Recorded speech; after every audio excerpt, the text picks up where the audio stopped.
हरिः ॐ ये त्रिसप्ताः पालयन्ति विश्वारूपाणि बिभ्रातः वाचस्पतिर्बलात् तेषां तन्वो अद्य दधातु मे पुनरेहि वाचस्पते देवेन मनसा सह वसोष्पते निरामयमय्येवास्तु मयि श्रुतम् इहैवाभिवितानुभे आर्त्नीवज्यया वाचस्पतिर्नियच्छतु मय्येवास्तु मयि श्रुतम् उपाहूतो वाचस्पतिरुपास्मान् वाचस्पतिर्वयताम् संश्रुतेन गमे महिमा श्रुतेन विराधिषि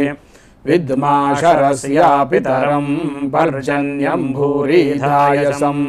विद्मोऽश्वस्य मातरं पृथिवीं भूरिवर्पसम् ज्याके परीणो नमाश्मानन्तनवं कृधि वीरुर्वरीयो रातीरपद्वेषां स्याकृधि वृक्षं यद्गावः परिषस्वजाना अनुस्फुरं शरमर्चन् त्रिभुं शरोमस्मद्यावयदिद्यमिन्द्र यथाद्याञ्च पृथिवीञ्चान्तस्तिष्ठाति तेजानम् एवारोगञ्चाश्रावञ्चान्तस्तिष्ठतु मुञ्जयित विद्मा शरस्या पितरं पर्जन्यं शतवृष्ण्यं तेनाते तन्वे शङ्कारं पृथिव्यान्ते निषेचनं बहिष्टे अस्तु बालिति विद्मा शरस्या पितरं मित्रं शतवृष्ण्यं तेनाते तन्वे शङ्कारं पृथिव्यान्ते निषेचनं बहिष्टे अस्तु बालिति विद्मा शरस्या पितरं वरुणं शतवृष्ण्यं तेनाते तन्वे शङ्कारं पृथिव्यान्ते निषेचनं बहिष्टे अस्तु बालिति विद्मा शरस्या पितरं वरुणं शतवृष्ण्यं तेनाते तन्वे शङ्कारं पृथिव्यान्ते निषेचनं बहिष्टे अस्तु बालिति विद्मा शरस्या पितरं चन्द्रं शतवृष्ण्यं तेनाते तन्वे शङ्कारं पृथिव्यान्ते निषेचनं बहिष्टे अस्तु बालिति विद्मा शरस्या पितरं सूर्यं शतवृष्ण्यं तेनाते तन्वे शङ्कारं पृथिव्यान्ते निषेचनं बहिष्टे अस्तु बालिति यदान्त्रेषु गवीन्योर्यद्वस्तावधि संश्रुतम् एवाते मूत्रं मुच्यतां बहिर्बालिति सर्वकम् प्रतेभिनद्मिमेहानं वर्त्रं वेषन्त्या इव एवाते मूत्रं मुच्यतां बहिर्बालिति सर्वकं विषीतन्ते वस्तिबिलं सामुद्रस्यो दधेरिव एवाते मूत्रं मुच्यतां बहिर्बालिति सर्वकं यथेषुका परापाततव सृष्टाधिधन्वानः एवाते मूत्रं मुच्यतां बहिर्बालिति सर्वकम् अम्बयो यन्त्यध्वाभिर्जामयो अध्वरीयतां पृञ्चतीर्मधूनापयाः अमूर्या उपसूर्येयाभिर्वा सूर्यः सह तानो हिन्वन्त्वध्वरम् अपो देवीरुपह्वये यत्र गावः पिबन्ति नः सिन्धुभ्यः कर्त्वं हविः अप्सु वान्तरमृतामप्सु भेषजम्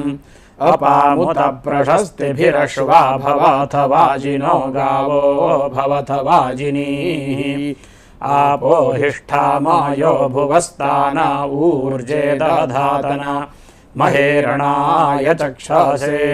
यो वशिवतामोरसस्तस्या भाजयते हनाः उषतीव मातराः तस्मारङ्गमामवो यस्य क्षयाय जिन्वाथ आपो जनयाथा जनः ईशानावार्याणां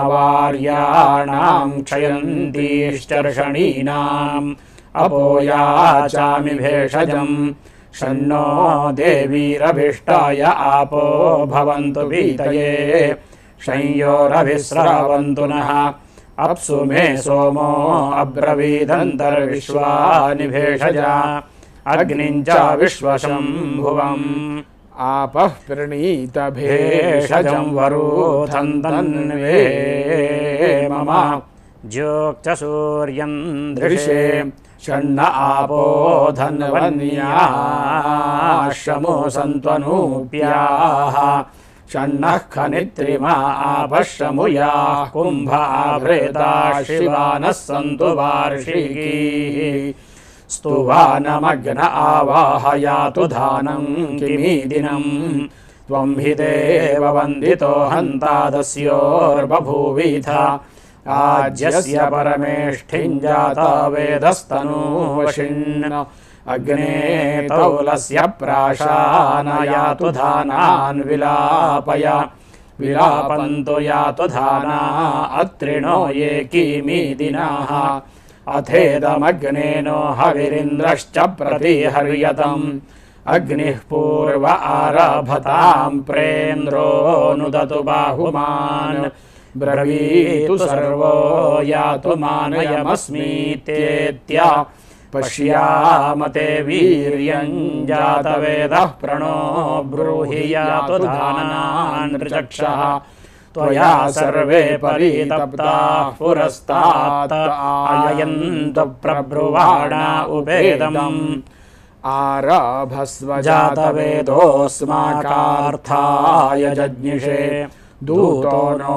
अग्ने भूत्वा यातु धानान् विलापय त्वमग्ने यातु धानानुपबद्धाम् इहावाह अथैषामिन्द्रो वज्रेणापि शीर्षाणि वृष्यतु इदं हविर्यातु धानान्नदीफेनामिवावहत य इदं स्त्रीपुमानकार्यहसस्तुवताञ्जनाः अयं स्तुवान आगमधिमं स्म प्रतिहर्यत बृहस्पते वशे लब्ध्वाग्नीशोमा विविध्यतम्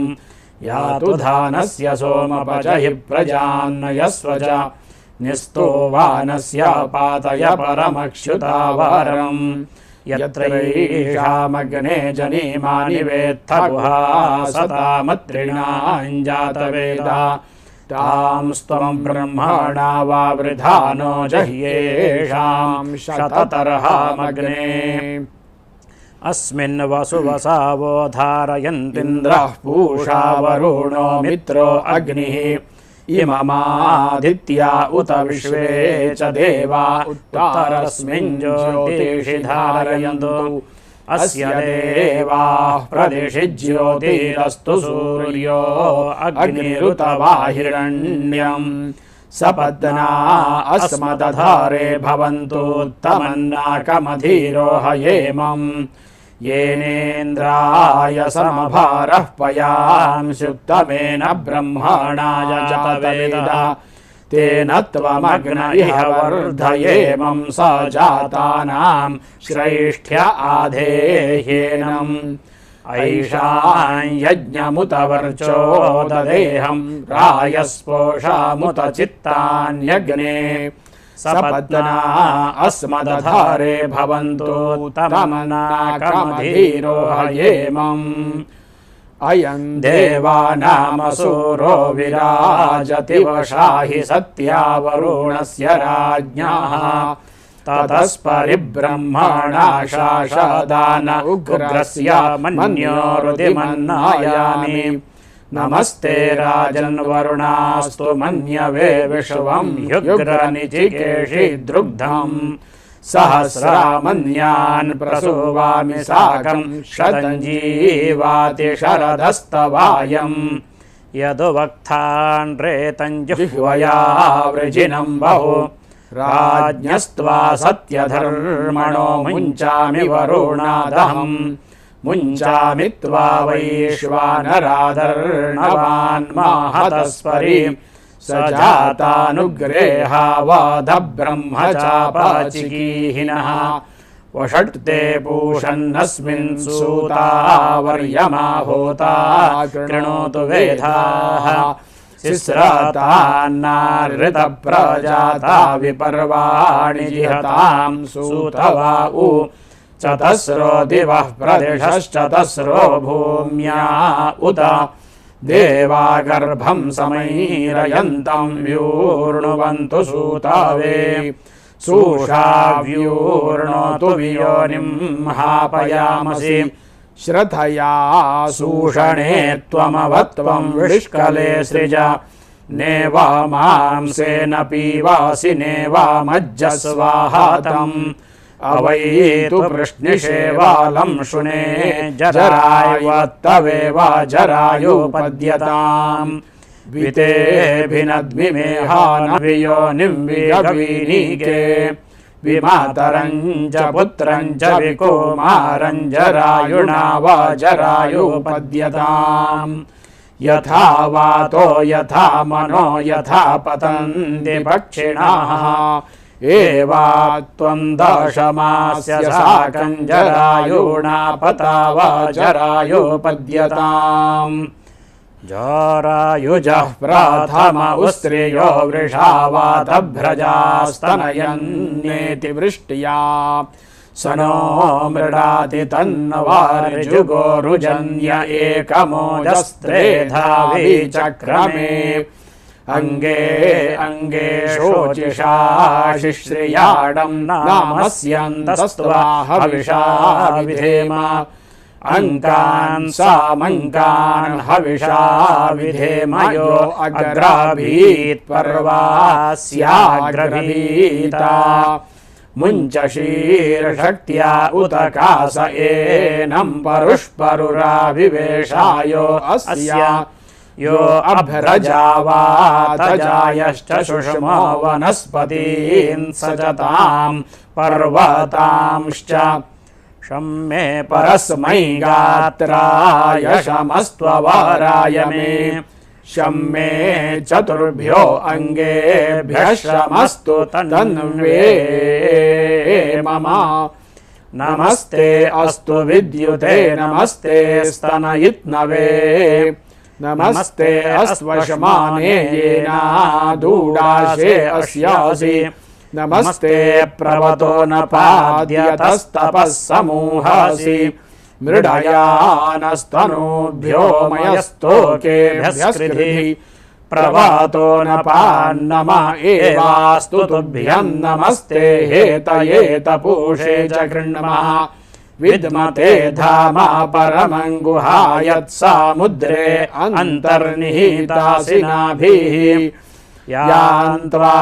देवा सृजन्त विश्वायुषुं कृण्वाना असनाय धृष्णुम् सा नो मृडविदथे गृणाना तस्यै ते नमो अस्तु देवी भगामस्यावर्च आदिश्यधिवृक्षादिवस्रजम् महाबुध्न इव पर्वतो ज्योतिर्विश्वास्ताम् एषा ते राजन् कन्या वधूर्निधूयतां यम सा मातुर्बध्यतां गृहेथो भ्रातुरथो पितुः एवा ते कुलपाराजन्तामूते परिदद्मसि ज्योतिर्विश्वासाताशीर्ष्णः समोऽप्यात् असीतस्य ते ब्रह्माणा कश्यपस्य गयस्य च अन्तः कोशमिव जामयोऽपि न ह्यामि ते भगम् संसंस्रावन्तु सिन्धावः संवाताः सम्पातत्रिणाः इमै यज्ञं प्रदिवो मे जुषन्तां संस्राव्येण हविषा जुहोमि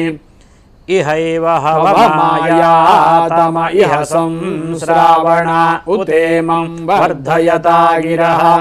इहैतु सर्वो यः पशुरस्मिन् तिष्ठतु यारैः ये नदीनां संस्रवन्त्युत्साहः सदमक्षिताः तेभिर्मे सर्वैः संस्रावैर्धनं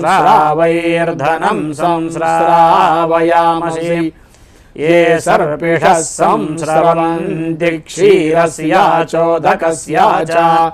तेभिर्मे सर्वैः संस्रावैर्धनं संस्रावयामसि ये मावास्यां रात्रे मुदस्थुर्व्राजमत्रिणाः अग्निस्तुरीयो यातु हासो अस्मभ्यमधिब्रवद सीसायाध्याः वरुणः सीसायाग्निरुपावति सीसं म इन्द्रः प्रायच्छत्तदङ्गयातु चातानम् इदं विष्कन्धं सहत इदं बाधते अत्रिणाः अनेन विश्वाससहेया जातानि पिशाच्याः यदि नो गां हंसि यद्यश्वं यदि पूरुषं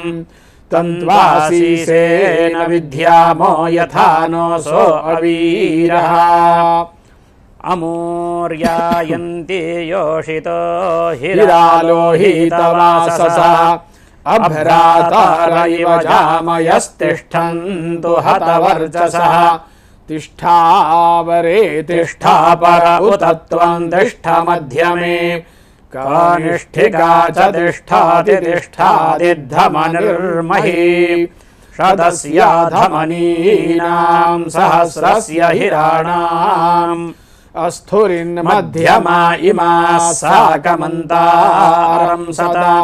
परीवस्सिका तावती धनुर्बृहत्यक्रमीत तिष्ठाते लयाता सुखम् निर्लक्ष्म्यं ललाम्यां निररातिं सुवामसि अथ या भद्रादानीनः प्रजाया रातिर्नयामसि निरराणिं सविता सा विषक्पदोर्निर्हस्तायोर्वरुणो मित्रो अर्यमा निरस्मभ्यमनुमतिरराणा प्रेमान् देवा असाविषुः सौभागाय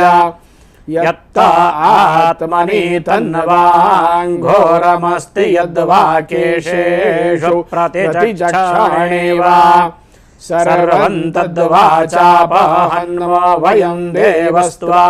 सविता सूदयतु ऋष्यापदीं वृषादतीं गोषेधां वेधमामुता विरीढ्यं ललाम्या अन्ता अस्मन्नाशयामसि मानो विदन् विव्याधिनो मो अभिव्याधिनो विदन्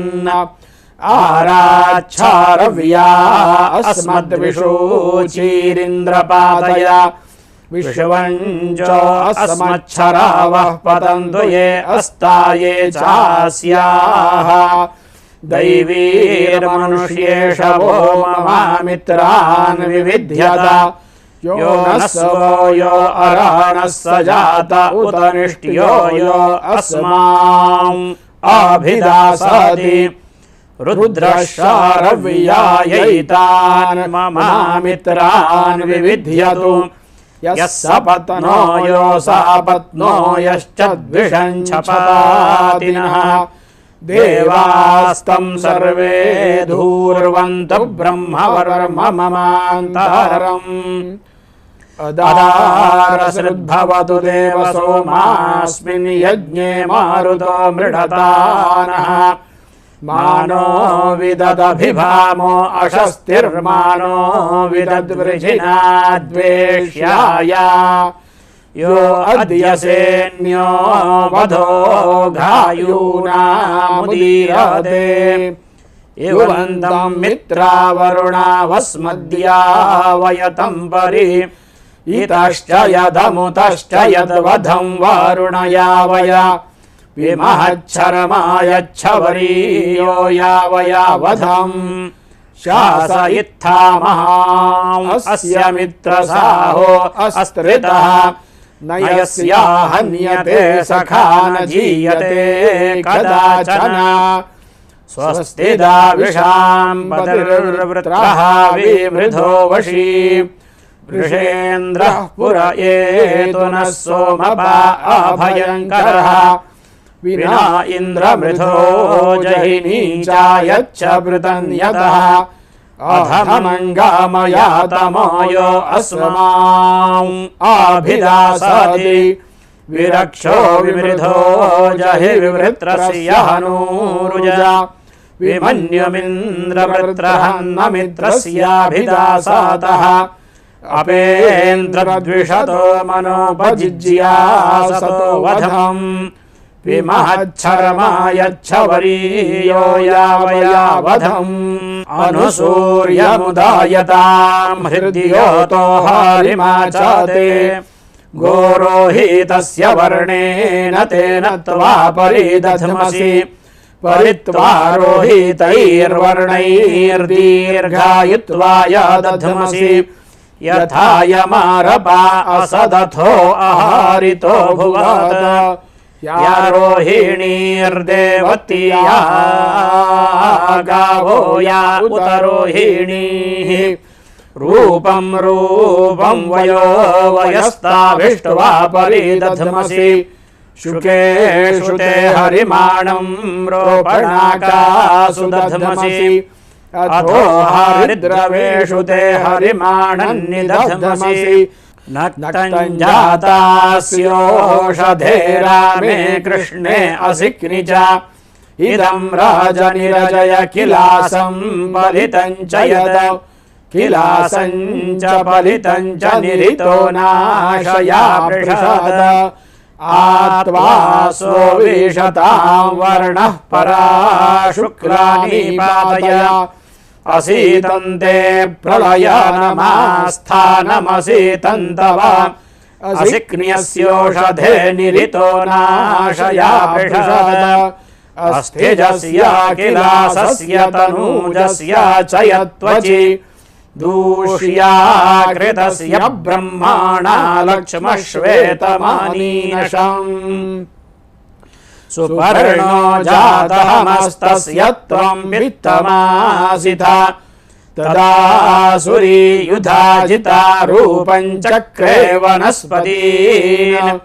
आसुरी चक्रे प्रथमेदं कीलासभेषजमिदं कीलासनाशानम्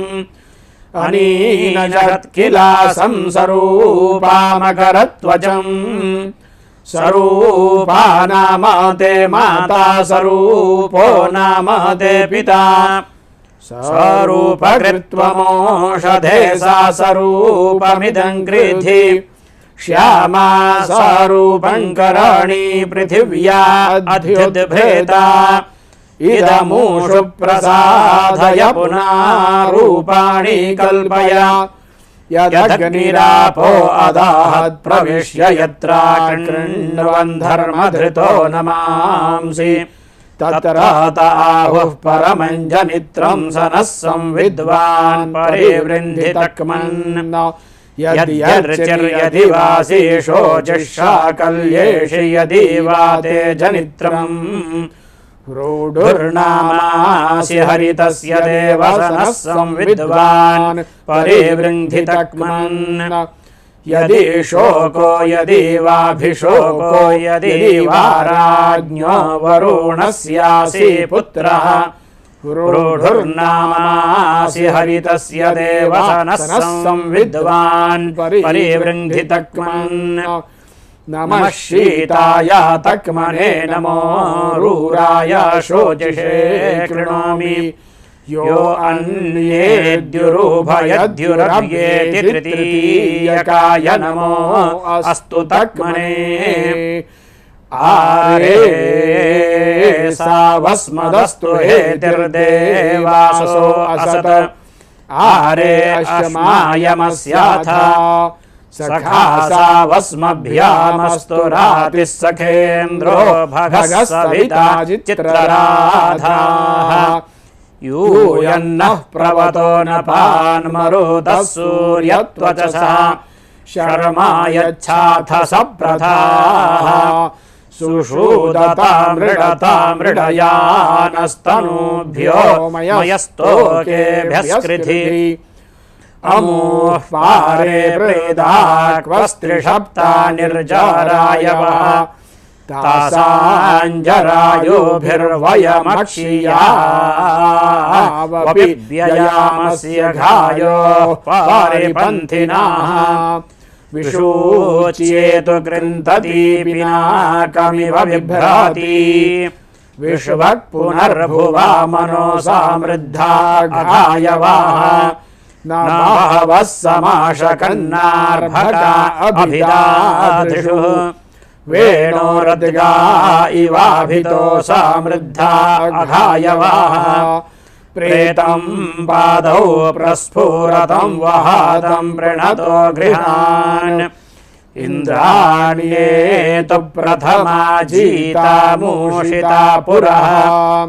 उपप्रागाद्देवो अग्निरक्षोहामीव चातानः दहन्नपद्वया विनो यातु धानान् किमीदिनाः प्रतीदः यातु धानान् प्रतीदेव किमीदिनाः प्रतीचीः कृष्णवर्तने सन्दाहयातु धान्याः या शशापशपानेन या घम्मूरमादधे या रसस्य हरणाय जातमारेभे तोकमत्तु सा पुत्रमत्तु यातु धानी स्वसारमुतनप्त्यम् अधामिथो विकेश्यो विघ्नातां यातु धान्यो वितृह्यन्तामराय्याः अभिवर्तेन मणिना येनेन्द्रो अभिवावृधे